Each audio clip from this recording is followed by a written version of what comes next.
क्या ऐसा हो गया कि बसपा से कहने की निष्कासित किया गया? ऐसी क्या बात आ गई? हमें एक निक्के पैसे का भी दुख नहीं है, मलाल नहीं है। पार्टी ने निष्कासित कर दिया तो पार्टी का हमने तो कहा तेरा बाणा मीठा लागे भाई, जो कुदरत ने किया उसका बाणा मान लिया हमने। लेकिन ये कब तक चलता रहेगा? पहले आपने कुशवाहे निकाल दिए, नसीमुद्दीन सिद्दीकी निकाल दिए, और पता नहीं क्या क्या निकाल दिए, प्रजापति निकाल दिए, सैनी निकाल दिए, धर्म सिंह सैनी मर गए हैं, सभी पाठक निकाल दिए, सभी आपने सबको एक एक करके निकाल दिया। अब आप दलितों को शुरुआत कर ली है। हम तो काशीराम साहब की बहन मायावती जी की अगली पीढ़ी के लोग थे, तो फिर भरना किसको है भाई? आप जो इस मिशन मूवमेंट में सब लगे हुए हैं, जब सब काम कर रहे हैं सबको निकाल दोगे? कोई टारगेट ऐसा नहीं था जो हमने पूरा ना किया हो, कोई रैली ऐसी नहीं थी कि साहब काशीराम की याद ना पंजाब में दिलाई हो, कोई मीडिया ऐसा नहीं था कि जहां माननीय बहन कुमारी मायावती जी की आवाज को बुलंद ना किया हो। कसूर के फोन क्यों किया भाई? जो माननीय बहन जी आपने प्रभारी लगा रखे हैं, केंद्रीय coordinator, CC central coordinator, cash coordinator है ये, कैश कलेक्टर है ये। तो तरीके से सेंट्रल कोऑर्डिनेटर की बात की, सोशल मीडिया पर तमाम चीज़ें आपने कही, रणधीर सिंह बेनीवाल लेकर जो प्रभारी भी है, तो ये तमाम जो बातें आपके कहने के बाद कोई और भी जरिया हो सकता था। पार्टी का मैकेनिज्म है, अंदरूनी तौर पर आप अपनी खबर लोगों तक पहुंचा सकते थे, पार्टी आला कमान तक पहुंचा सकते थे, लेकिन सोशल मीडिया के जरिए पब्लिकली इस तरीके की चीज़ें करने की क्या ज़रूरत महसूस हुई? कि पार्टी के मिशन मूवमेंट को केंद्रीय प्रभारी रणधीर सिंह बेनीवाल जी ने लूट लिया। तो हमने कहा कैसे लूट लिया भाई? उन्होंने कहा कि ये टिकट इतने की गई, ये इतने की गई, इतने जो पार्टी फंड में जमा हो गया। वहाँ आदमी मुफ्त के नाम से पैसा ले लिया, मुफ्त एक देना है तो 10-10 लोगों से मुफ्त के नाम से पैसे ले लिए। रैलियाँ हरियाणा में माननीय बहन जी की 4 हुई, चारों का फंड वो चौटाला वाली पार्टी ने जमा कराया। फलां रैली का फंड ये केंद्रीय कोऑर्डिनेटर रणधीर सिंह बेनीवाल ने जेब में डाल लिया। जब हमने ये बात रखी तो उन्होंने हाथ खड़े कर दिए कि बहन जी से हम नहीं बात कर सकते जी, आपको खुद ही करनी पड़ेगी। तो मैंने फिर ये बात करने के लिए मेवालाल जी को फ़ोन लगाया, तो मेवालाल जी बोले कराते हैं बात। फिर मैंने मेवालाल जी को 2 घंटे बाद लगाया, बताओ जी क्या आदेश है मेरे लिए? उन्होंने कहा 23 के बाद महाराष्ट्र के चुनाव का रिजल्ट आएगा, झारखंड के चुनाव का, उसके बाद बात करेंगे। हमने फिर हमने ठीक है जी 23 तक वेट करते हैं। 5 बजे हमारी बात हुई, 7 बजे मेरा निष्कासन कर दिया। नेशनल चौपाल की चुनावी यात्रा में सीमापुरी विधानसभा में इस वक्त हम लोग मौजूद है और लोगों से मुलाकात करने का, चर्चा बातचीत करने का सिलसिला जारी है। आप मेरे साथ जो शख्सियत मौजूद है आप उन्हें पहचान चुके होंगे, जो कि किसी के भी तारुफ के मोहताज नहीं है। बहुजन समाज पार्टी से पंजाब प्रदेश के प्रदेश अध्यक्ष रह चुके हैं, जसवीर सिंह गढ़ी है, और लंबे समय तक बहुजन समाज पार्टी का एक अहम हिस्सा, सक्रिय नेता के तौर पर उनकी पूरी की पूरी भूमिका रही। लेकिन पिछले 2 महीनों में जो कुछ हुआ, सोशल मीडिया पर आपने काफ़ी सारी चीज़ें, खबरें देखी होगी, पूरे के पूरे वारदात, पूरे मसले को लेकर चर्चा बातचीत करने की हम कोशिश करेंगे। क्या कुछ हुआ उसको भी जानने की कोशिश करेंगे और आपसे साझा करेंगे। सर बहुत बहुत स्वागत है चैनल। थैंक यू नेशनल चौपाल के सभी दर्शक और आप सभी टीम, पराग जी, संदीप जी और वो सबका शुक्रिया, स्नेहा जी, इंजीनियर साहब। सर बहुजन समाज पार्टी से एक लंबा सफ़र शुरुआत हुई बामसेफ से, बसपा एक नेता के तौर पर लंबे समय तक पूरे देश में आपका जो नाम है सोशल मीडिया पर हमेशा से सुर्खियों में। क्या ऐसा हो गया कि बसपा से कहने की निष्कासित किया गया? ऐसी क्या बात आ गई? देखो, हम 3 पीढ़ी से बहुजन समाज पार्टी से जुड़े हुए लोग थे। पहले मान्यवर साहब कांशीराम जी की अगुवाई में हमारे फादर साहब, हमारे चाचा ताए जुड़े।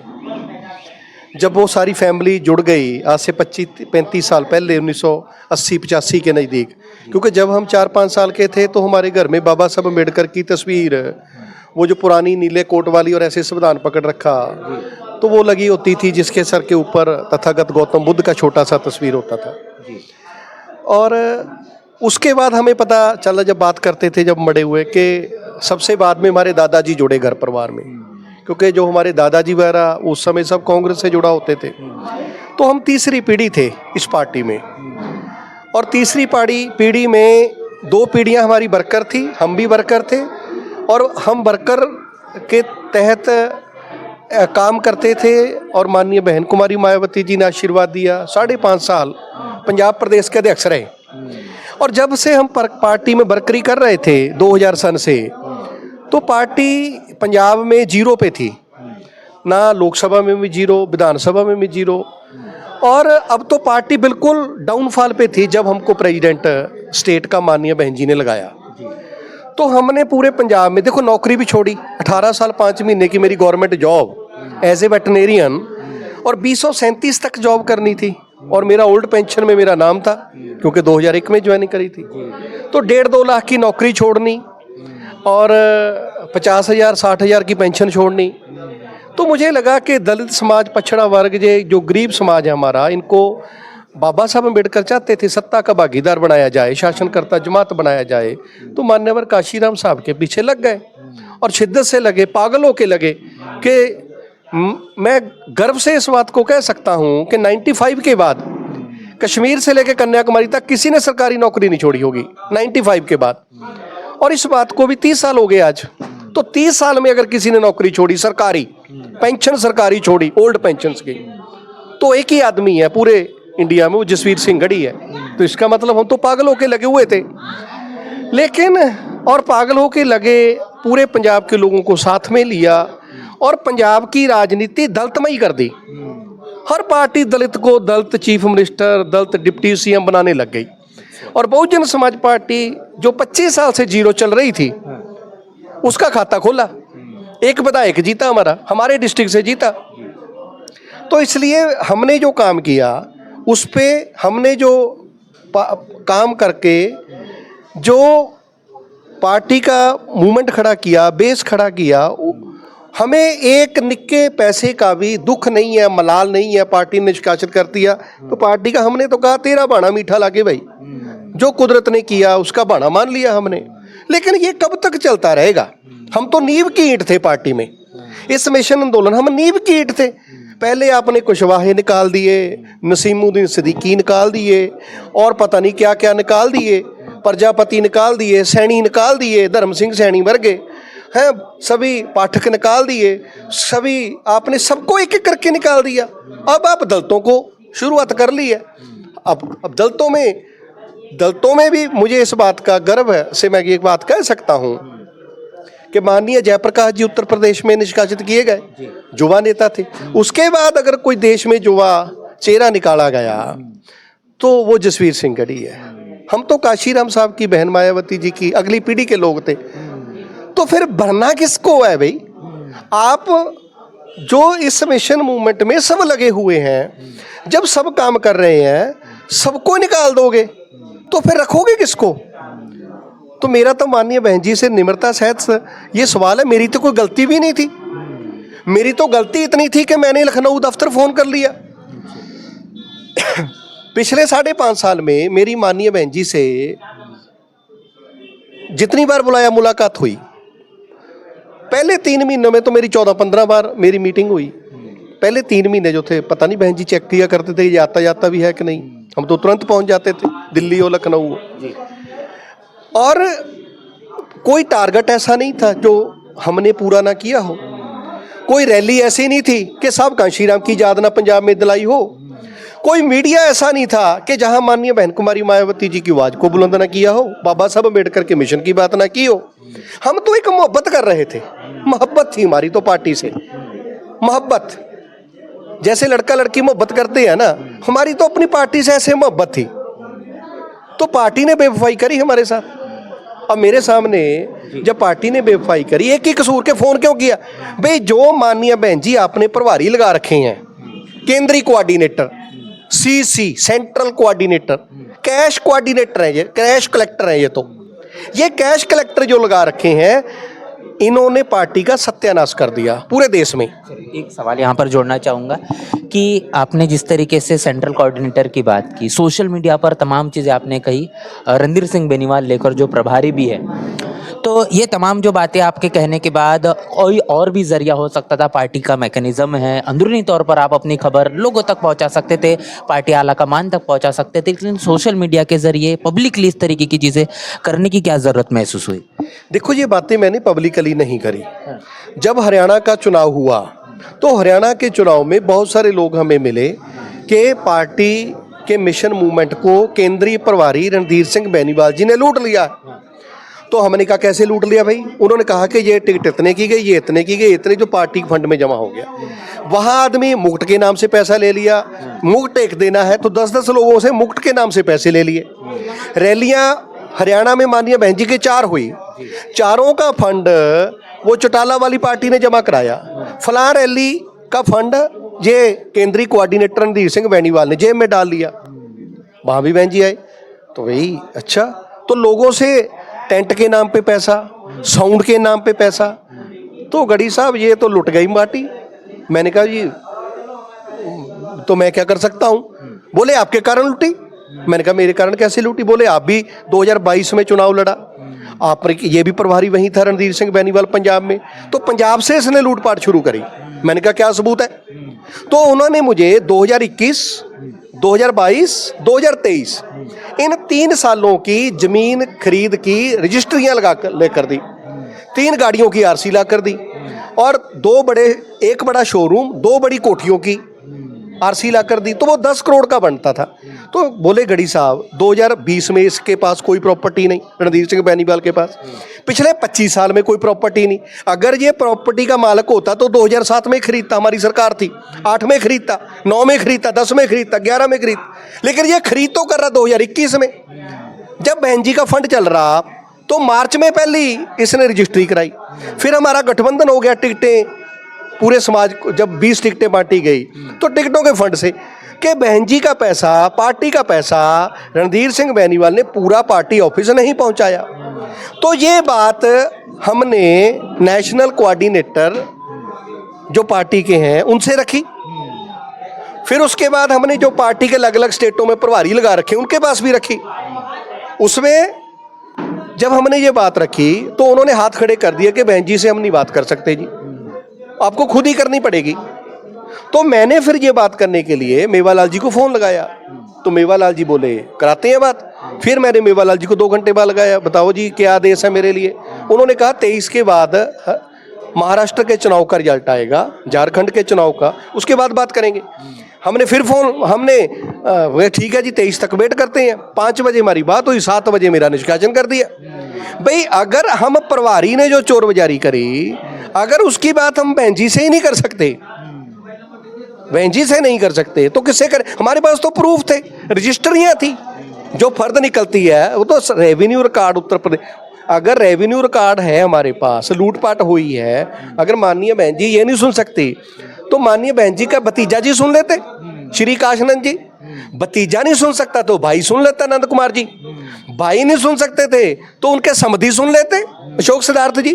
अब तो भाई भतीजे भी सब है ना, तो कोई सुनने वाला ही नहीं। बड़े बड़े महलों में बड़े बड़े गेट हैं काले रंग के, बड़े बड़े 4 दीवारी है, बड़े बड़े पुलिस वाले हथियार लेके खड़े हैं, आम वर्कर की तो बात ही नहीं जा रही। तो कैश कलेक्टर जितने लगा रखे, central coordinator, CC, cash collector, तो ये कैश कलेक्टरों ने पार्टी का सत्यानाश बिठा दिया।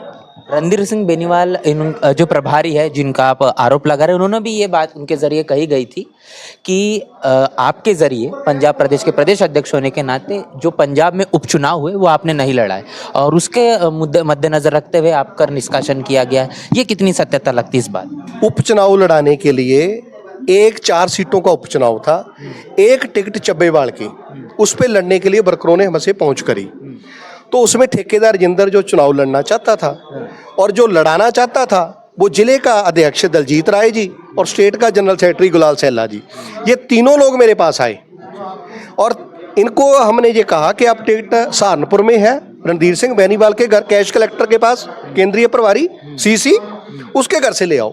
अगले दिन वहां से टिकट आई, 1 टिकट 4 में से, और टिकट के साथ केंद्रीय प्रभारी विपुल कुमार जी भी आए। अब 4 लोग आए, तो चारों लोगों ने टिकट जिस उम्मीदवार को देनी थी वो उम्मीदवार नहीं आया। अब तो उसके बैठ के मेरे घर पे 2-4 घंटे वेट करते रहे। केंद्रीय प्रभारी विपुल कुमार जी भी जिंदा है, गुरलाल सैला जी तो पार्टी छोड़ गए, दलजीत राय जिलाध्यक्ष भी जिंदा है, ठेकेदार जिंदर भी जिंदा है जिसने लड़ना था। तो जिंदा लोगों से पूछ लो, अगर वो सच्चाई ईमानदारी पे खड़े होंगे आपको बता देंगे कि भाई हम ये गढ़ी साहब के घर पहुंचे, टिकट लेके पहुंचे, चुनाव लड़ना था और उम्मीदवार ही नहीं आया जिसको देनी थी। एक लंबा समय आपने बहुजन समाज पार्टी में दिया है, एक कैडर कार्यकर्ता होने के नाते एक शुरुआत से जब बहुजन समाज पार्टी से आप जुड़े हैं, ये कहा जाता है कि आप अगर कैडर है तो आप विचारधारा को लेकर या फिर पार्टी को लेकर जो है वो पब्लिकली बदनामी के तौर पर या कहेंगे उसकी छवि को धूमिल करने का काम ना करे, शांत बैठ जाए। ये भी तो डिसीजन हो सकता था, लेकिन आम आदमी पार्टी को चुनने का पीछे का कारण क्या? देखो, जब कोई साइंटिस्ट प्रयोग करता है तो उसके सामने पिछले विज्ञानियों के किए हुए प्रयोग भी होते हैं।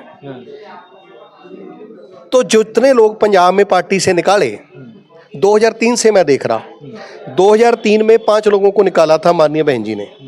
उसमें श्री हरभजन लाखा जी 1, लाल सिंह सुल्हानी 2 और गुरबचन सिंह जी 3, 1-2 लोग जेठू दर्शन जेठू मियारा जी 4, एक आदमी और था। तो पांचों के पांचों आज तक खत्म जैसी जिंदगी व्यतीत कर रहे हैं। उसके बाद श्रृंगाराराम सुंगड़ा जी को पार्टी से निकाला, वो दर की ठोकरें खा के वो भी मर गया। उसके बाद एक बीएसपी अम्बेडकर थी, वो पार्टी मर्ज हुई थी 2004 में, उसको निकाला पंजाब में, जो पंजाब की बात कर रहा, वो भी बेचारा मर मुर गया। उसके बाद इन्होंने सतनाम कैंथ जी, उन्होंने भी अपनी पार्टी मर्ज करी थी 2004 में, लोकसभा चुनाव लड़ा, उसको भी इन्होंने निकाल दिया, वो भी मर गया ऐसे ही। और फिर गुरनाम सिंह मुक्तसर जी को निकाल दिया, चुनाव लड़ा के 4 का, फिर वो भी ऐसे मर मुर गया। उसके बाद डॉक्टर सुखी को निकाल दिया, पवन कुमार टीनू को निकाल दिया, वो दोनों विधायक तक बने। और ऐसे निकालते गए। तो मैं देख रहा था यार, जो निकल गया वो जब मरता है, अगर जिंदा रहना तो दूसरे घर में जाता है। तो फिर मैं देख रहा था अपने जमाने के श्री जयप्रकाश जी को, उसका पिछले 6 साल में मुंह सूख गया, बहन जी ऐसे करता घूम रहा ना, हर रैली में, हर गली में, हर कूचे में। तो उसको किसने पूछ लिया भाई? अब मेरे सामने 2 रास्ते थे, जा तो मैं जैसे वो 5 निकाले थे वैसे घर में बैठ जाता, मर मुर जाता, जा मैं जयप्रकाश जी की तरह बहन जी करता घूमता रहता, केडर लगाता रहता, तो कुत्ता मुझे कोई पूछता ना। तो आज वो जयप्रकाश भी क्या कह रहा कि मैं पार्टी बनाऊंगा, कह रहा, घूम रहा ना कहता हुआ। तीसरा मेरे सामने प्रयोग था आजाद समाज पार्टी के चंद्रशेखर जी, उसने अपनी पार्टी बनाई, तो पार्टी बना के स्ट्रगल किया, एक जगह से एमपी जीत गए, लेकिन आज 9 असेंबली अभी लड़ी उन्होंने उत्तर प्रदेश में, तो जमानत जब्त हो गई सब जगह। अभी उन्होंने हरियाणा में चुनाव लड़ा, तो पूरे हरियाणा में 20,000 वोट पड़ी। तो पंजाब में भी ऐसे कुछ लोगों ने पार्टियां बनाई थी, वो भी खत्म हो गए। तो मुझे राजनीति में जिंदा रहना है, मुझे अपने उस दलित की, पछड़े की, जो गरीब समाज है, पंजाब में 1.5 करोड़ लोग गरीब हैं, हर जाति के, हर धर्म के, नीला कार्ड उनका बना हुआ है, कोई मनरेगा में जा रहा है, मुझे उनकी बात रखनी। अब मुझे बात वहां रखनी जहां मैं बाबा साहब की बात कर सकूं।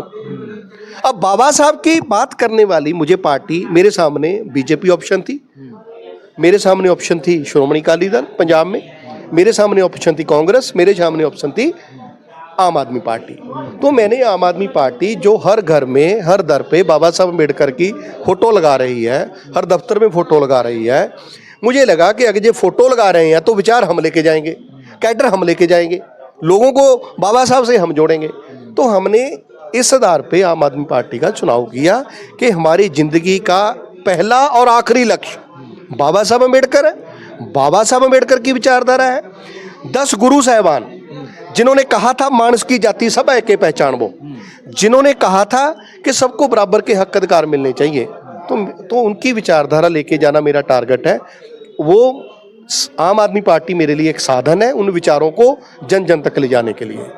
आम आदमी पार्टी की बात करेंगे, सीमापुरी विधानसभा में है, तो ये सवाल तो वाजिब बनता है कि यहाँ के जो विधायक रह चुके हैं राजेंद्र पाल गौतम, 22 प्रतिज्ञा के नाम पर उनको इस्तीफा देने तक मजबूर किया गया आम आदमी पार्टी में। फिर किस तरीके से बाबा साहब की विचारधारा से इस पार्टी को हम जोड़ सकते हैं?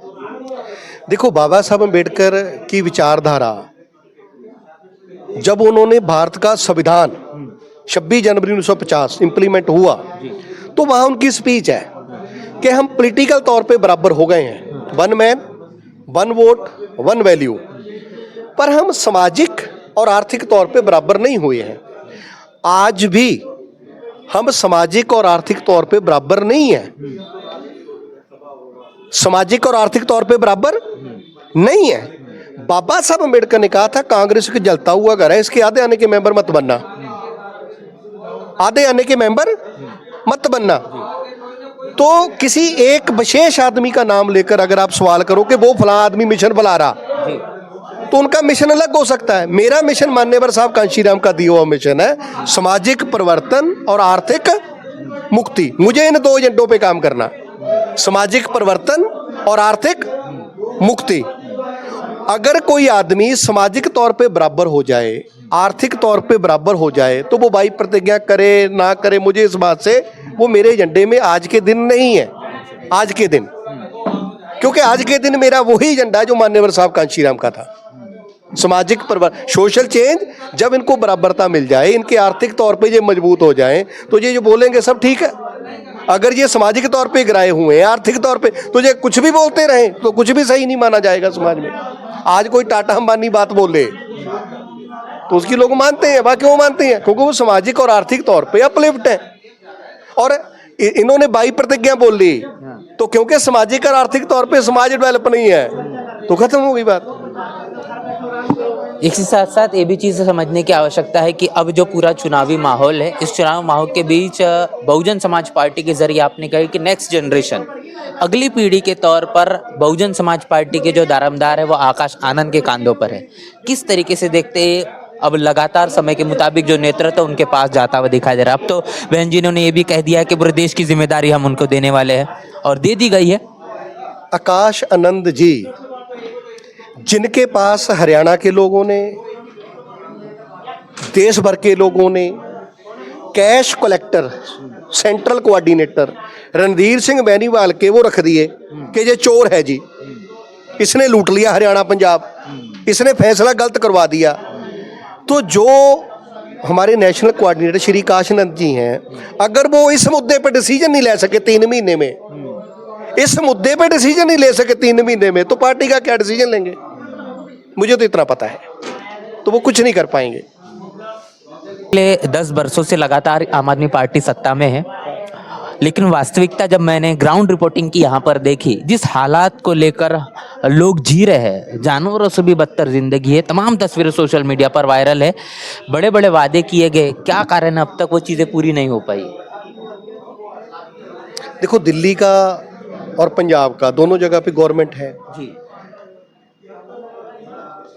ग्राउंड पे क्या है ये तो मुझे नहीं अभी पता, क्योंकि मैं तो इतना घूमा नहीं दिल्ली। जो मुझे इंस्पायर कर रहा है वो है सेहत, शिक्षा और रोजगार। बाबा साहब अम्बेडकर का एक वॉल्यूम है, उसका नाम है कि जो शेड्यूल कास्ट के प्रश्न है उस पे सरकार को क्या करना चाहिए। तो वो बाबा साहब ने अक्टूबर 1942 में वो पुस्तक लिखी थी, पहली बार छपी थी। उसमें बाबा साहब कहते हैं कि दलितों पिछड़ों को शिक्षा मिलनी चाहिए, मुफ्त मिलनी चाहिए, उसमें रिजर्वेशन होनी चाहिए, इनके बच्चों को विदेश पढ़ने का वजीफा होना चाहिए, और इनको साइंस और टेक्नोलॉजी में विशेष तौर पर ये आगे बढ़ें, तो उसके लिए विशेष खर्चे सरकार के अनुदान से सरकार की ग्रांट से आने चाहिए। तो जब मैं शिक्षा का माहौल देख रहा, तो मुझे लगता है कि दिल्ली में स्कूलों की बड़ी चर्चा है। इतनी चर्चा है कि देश के प्रधानमंत्री नरेंद्र मोदी ने गुजरात में एक नकली स्कूल खड़ा कर दिया था। इसका मतलब कुछ तो बात है ना। अभी हमने स्कूल तो घूमे नहीं। मान लो बाबा साहब अम्बेडकर के सपने पूरे करने हो तो पहला काम क्या करना पड़ेगा? शिक्षा। सेहत सबसे ज्यादा किसकी खराब होती है? गरीब की। गरीब सबसे ज्यादा किस वर्ग में है? दलितों में, बछड़ों में। अगर उनको फ्री का मल्ला क्लिनिक से दवाई मिल रहा, उनके टेस्ट फ्री हो रहे हैं, तो और क्या चाहिए? इसका मतलब सेहत का भी ख्याल रखा जा रहा। तो रोजगार के मामले में हमारे 2017 से 2022 में कैप्टन सरकार कांग्रेस की रही। उन्होंने कहा था घर घर नौकरी देंगे, लेकिन दी नहीं। पंजाब में 50,000 सरकारी नौकरियां बंट गई।